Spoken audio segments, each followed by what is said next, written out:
Exponential functions, functions of the form y equals a to the x, have an unrestricted domain, meaning they're defined for all values of x, or all real numbers. When we talk about log functions, though, they have a restricted domain, which is an open interval at 0 to infinity, or the other way you could say that is that x has to be strictly greater than 0.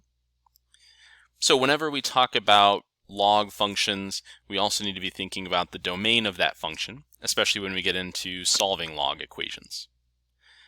In example 3, we want to find the domain of the given function, the natural log of x minus 3.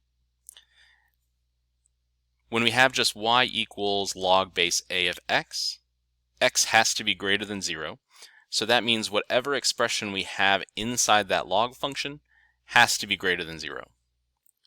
To find the domain, then, we would take this interior function, x minus 3, and set that to be greater than 0 to give us a domain of x is greater than 3.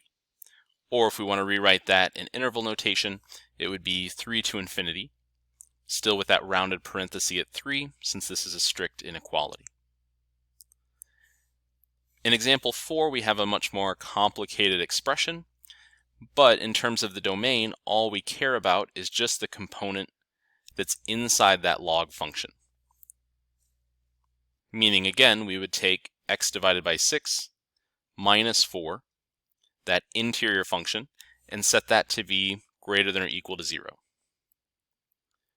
This would give us x over 6 has to be greater than positive 4, or x has to be greater than 24, which in interval notation would be 24 to infinity.